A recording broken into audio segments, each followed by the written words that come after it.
Hello friends, my self advocate Manibhushan Kumar. आज हम discuss करेंगे कि अगर आपके ऊपर चेक बाउंस का केस हो जाता है तो आप क्या करेंगे।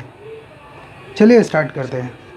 सबसे पहले आपको ये जानना होगा कि अगर आपके ऊपर चेक बाउंस का केस हो जाता है तो उसमें जो सज़ा का प्रावधान दिया गया है वो है 2 साल, यानी आपको 2 साल का सज़ा होगा। और फ़ाइन के रूप में आपको चेक अमाउंट का डबल पेमेंट करना पड़ सकता है, यानी 10 लाख का आप किसी को चेक दिए हैं तो 20 लाख रुपए आपको कोर्ट में पेमेंट करना पड़ सकता है, तब जा कर के आपको इस केस से मुक्ति मिलेगा। अगर आपका चेक बाउंस का केस चल रहा है तो अंडर ट्रायल में 20% आपको कोर्ट में जमा करना पड़ेगा, यानी जब तक कोर्ट इसके बारे में कोई फ़ैसला नहीं करता है तब तक के लिए चेक अमाउंट का 20% आपको बैंक में जमा करना पड़ेगा, कोर्ट में जमा करना पड़ेगा। बैंक में नहीं, कोर्ट में जमा करना पड़ेगा। और अगर आप केस जीत जाते हैं तो आपका 20% रिफ़ंड हो जाएगा और बैंक इंटरेस्ट जो उस समय चल रहा है उस हिसाब से आपको ब्याज भी मिलेगा। लेकिन अगर हार जाते हैं तो 20 लाख में मान लीजिए 2 लाख आप पेमेंट कर दिए तो 18 लाख रुपया और आपको पेमेंट करना पड़ेगा, यानी कि सज़ा जो है वो काफ़ी सीरियस है। सबसे पहले क्या होगा, 2 साल का सज़ा होगा और आपको चेक अमाउंट का डबल पेमेंट करना पड़ेगा। अब बहुत इम्पॉर्टेंट बात यहाँ पर ये आता है कि बचे कैसे।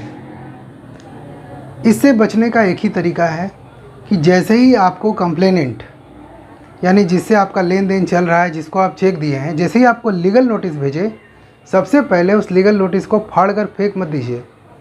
उस लीगल नोटिस का आंसर तुरंत दीजिए। उस लीगल नोटिस में आप ये लिखिए कि हमारा चेक खो गया था और आपको कहीं से मिल गया और आप जो है हम पर बिना मतलब का ये लीगल नोटिस भेज रहे हैं, या हम पे आप बिना मतलब का आरोप लगा रहे हैं। लेकिन ये कब लिखिएगा, जब आपके साथ कोई और एग्रीमेंट ना हुआ हो। यानी कि अगर आपके साथ कोई एग्रीमेंट हुआ है, मान लीजिए कि आप जो हैं उससे कोई सामान ख़रीदे हैं, वो आपका स्टॉकिस्ट है, उससे आप उसका सामान ख़रीदे हैं और आपका वहाँ लायबिलिटी बन रहा है और उस हिसाब से आपने उसको चेक दिया है, तब उस कंडीशन में इस तरह का बात बोलना सही नहीं है। आप तब उस समय और लिख सकते हैं कि मैंने इनको पेमेंट कर दिया है, या मेरा चेक जो है वो मिस हो गया है, मैंने आपको सिक्योरिटी चेक के रूप में दिया था। इस तरह का आप उस पर अपना लीगल नोटिस में लिख सकते हैं। लेकिन आपको 15 दिन के अंदर अंदर उसका जवाब ज़रूर देना होगा, और वो जवाब जो है आप भी खुद भी दे सकते हैं या किसी एडवोकेट के माध्यम से ही दे सकते हैं। ज़्यादा अच्छा रहता है किसी एडवोकेट के माध्यम से ही लीगल नोटिस का आंसर देना। आप उसको रजिस्ट्री पोस्ट से भेज दीजिए या आपको स्पीड पोस्ट से भेज दीजिए, उसका स्लिप मिलता है, उस स्लिप को भी आप रखिए। उसके बाद आपको क्या करना है, जैसे मान लीजिए कि आपको लीगल नोटिस आया, आप उसका आंसर दे दिए, वो आंसर से संतुष्ट नहीं हुआ, वो केस कर दिया।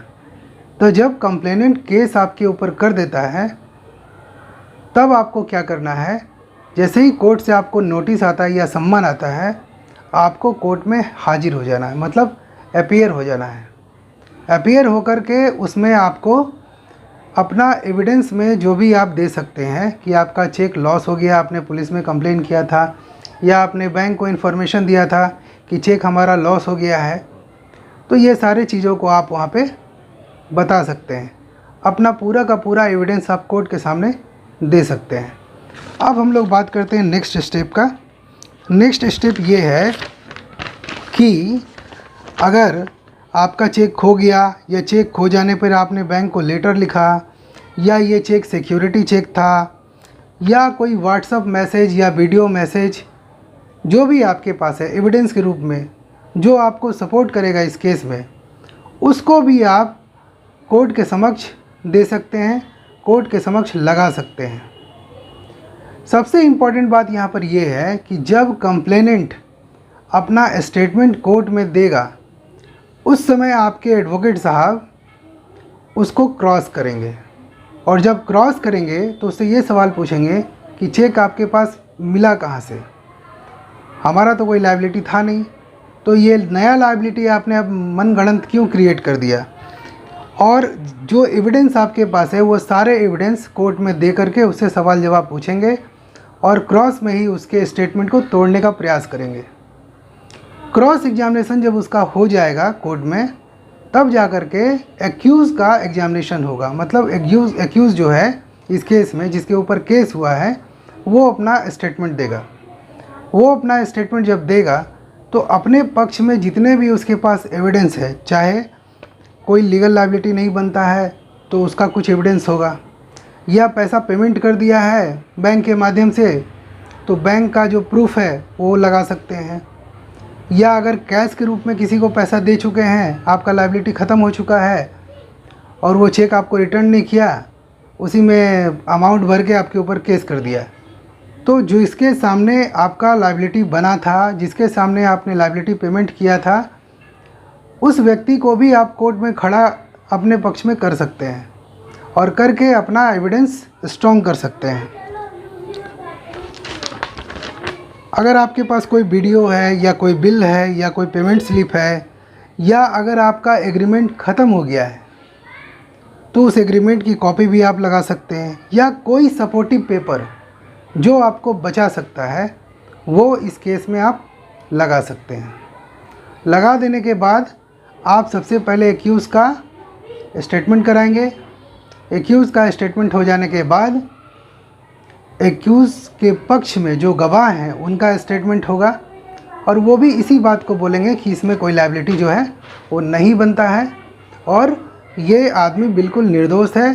जब लायबिलिटी ही नहीं बनता है तो चेक का अमाउंट क्यों दिया जाए, यानी कि ये जो चेक था वो चेक गलती से इसके पास चला गया, या मिसयूज हो गया, या इसने जानबूझ के चुरा लिया, या सिक्योरिटी चेक के रूप में दिया था, इस आदमी ने फर्जरी करके उसमें अमाउंट भर के चेक में पैसा भरकर बैंक में विड्रॉ करा दिया और केस फाइल कर दिया।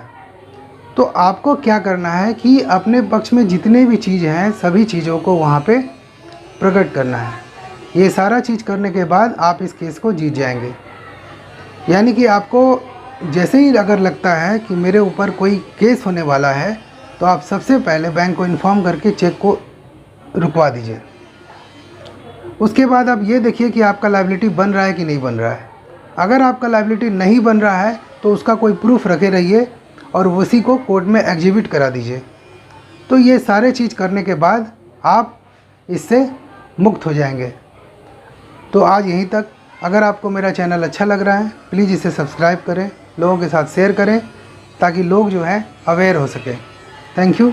जय हिंद।